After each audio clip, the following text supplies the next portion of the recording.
So continuing on with ND filters, today I'm hoping to be able to use mine. I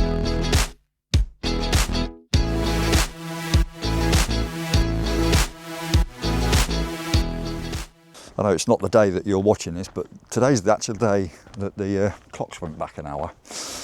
No, sorry, forward an hour. Driving here in the car and it was saying it was it was gone R4. It weren't, thank God. Anyway, today I'm going to be trying out these new ND filters. This light is blinding the crap out of me. It's on its lowest setting. I can't see where the flipping hell I'm going. I'm going like that. You'll see where I'm going. Oh dear. Anyway, let's get cracking. I'm here in setup, and one of the things is I couldn't do anything like B-roll or anywhere down because it was just too dark, and I was using the light on here to see where I was going. It was terrible. Anyway, so here this morning, gonna get this sunrise. Got here really early. I know it's not like me. I'm not rushing around, but there we have it.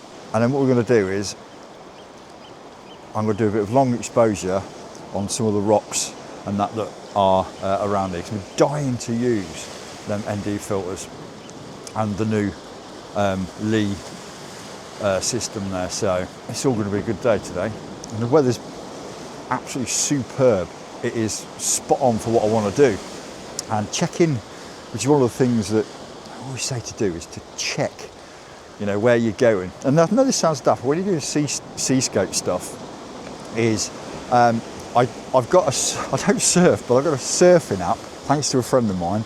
I mean, he's a surfer and he uses a surf app, because it tells them like all sorts of information, wind speed, direction, but it also tells them things like the surf, the tide times, all this sort of thing in this one app.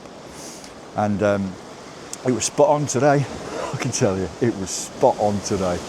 I hope I'm not too bright, because I got the camera in low light mode, and I've got a little fill light on the top, which for a fill light is bloody bright, I can tell you. It's probably not a good idea balancing the pocket through on a rock, but gives my hands free. It is a little bit cold this morning.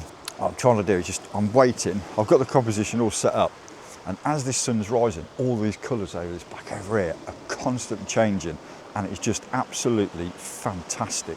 Yeah, it's just wait, see, as it comes out, the blue hour goes into the sunrise, this just changes. I've got a feeling it might be a bit dramatic actually, but really, really dramatic day, because this cloud is just, it's like wispy bit all the way straight the way through. There's a big gap over there, so when that sun rises, it's going to hit these clouds.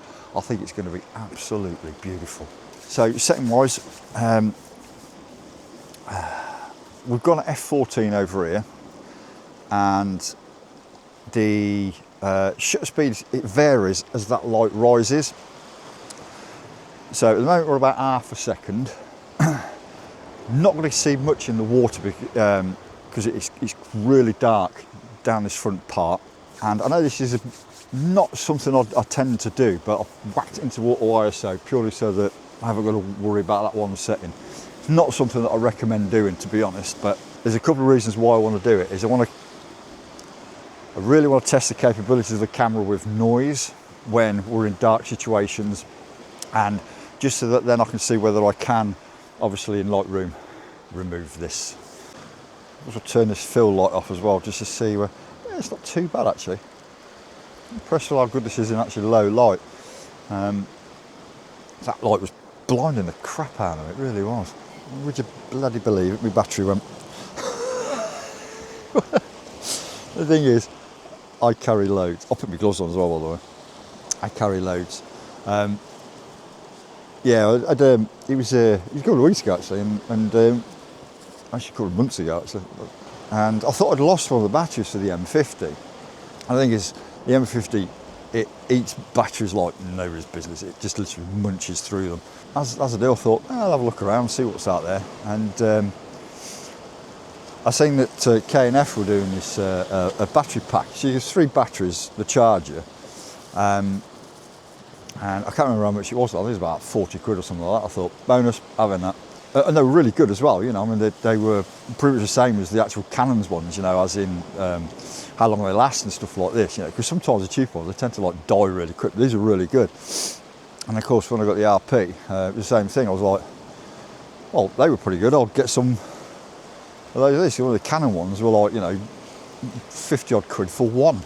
That didn't even include a battery pack. So I was like, yeah, so I went back on their on the site and ordered some for this. So yeah, I've got plenty, lots and plenty, which is good. Oh, that is looking stunning. So we're starting to get some more colour coming through the clouds on that top bit there as well, which is really nice. And there's like a, on the camera here, it's like an arrow type thing. It's like pointing down. It's yeah, it really looks nice. That composition is great. Rocks are leading in from that left side, and then I've got the cloud direction going the opposite way.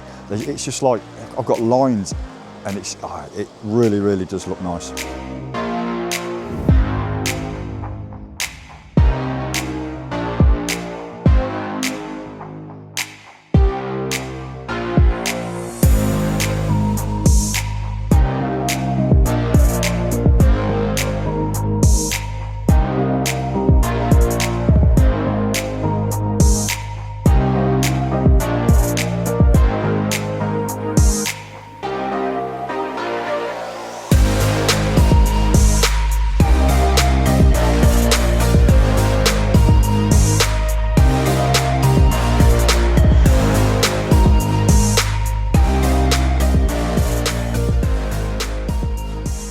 The thing with this is patience is the key. Is waiting around, and you know I've been out with a few people, and one of the things I like to do is I like to spend time, you know, in a location of where I am, and I don't like to rush around, and I certainly don't like to leave too early,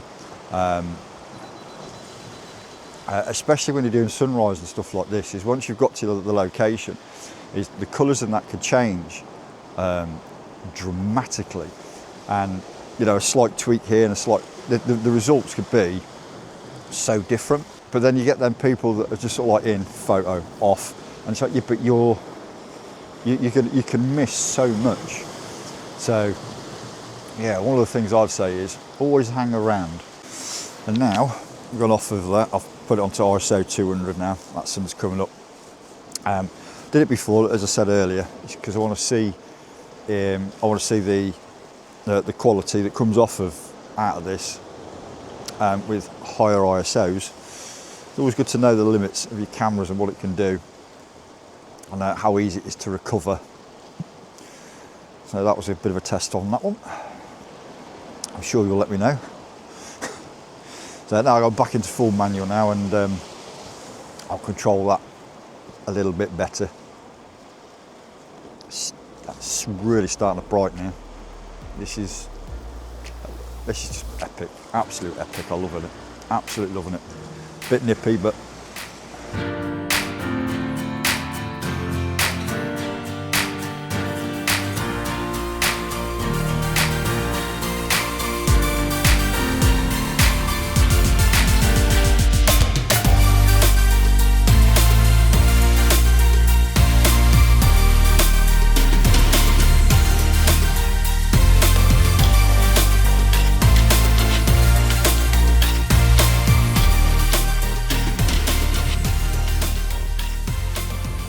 absolutely amazing. So some reds coming through in that cloud now, and that is just absolute amazing. Absolute amazing. That is looking flipping nice. And so now the colours are starting to shift a little bit from reds to my fingers cold, to more like quite purpley in that now as it's coming up. This is absolutely gorgeous. What a morning, man. What a morning. At the moment, I probably took about 30 to 40 different ones, because I say, as it's rising, the colours change all the time.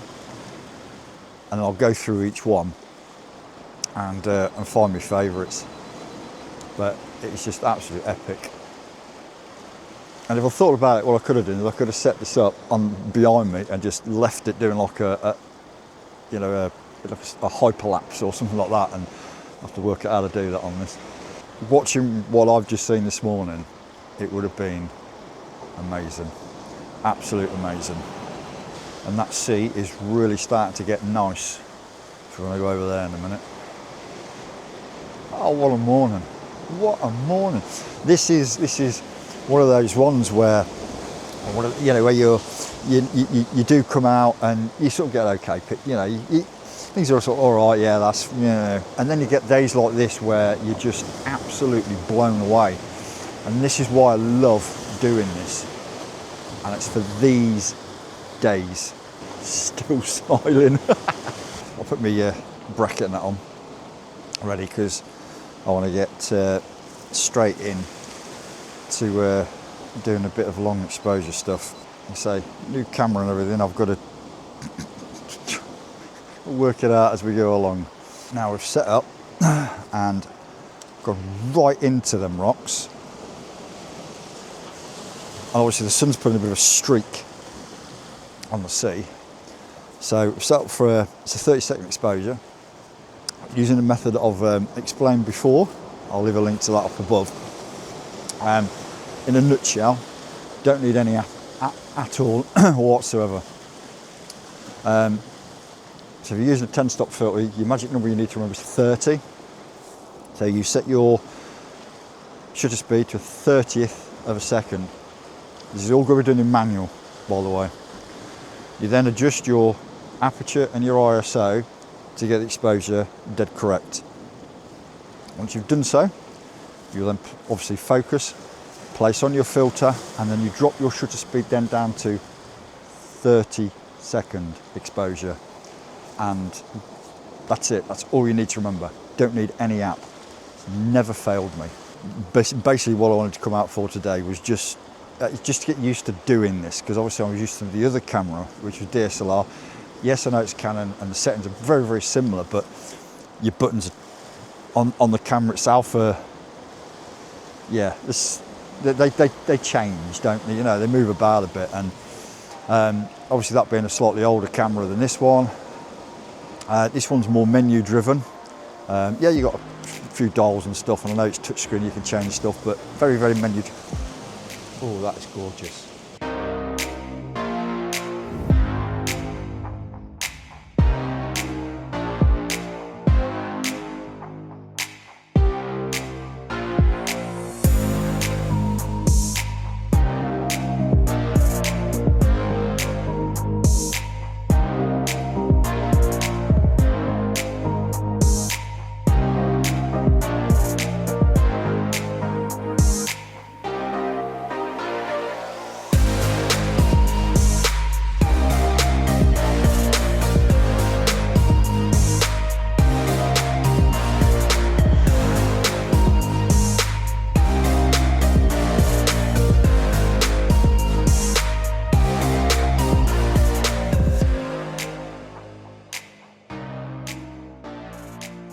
That's it's more adventures today. I'm starting to get a bit cold. Yeah, it is about 3 degrees at the minute. And there's a bit of a breeze coming in, which is yeah, made it a bit nippy. And if you're interested in the difference between your square and your round filters, check this video I've done here, because you don't want to go buying the wrong ones. There's the difference between the square and the round. Well, do you know what? I won't spoil it. I'll let you watch it. But until the next time, thanks for joining me, and I'll see you on the next one. So take care, stay safe. I'll see you soon.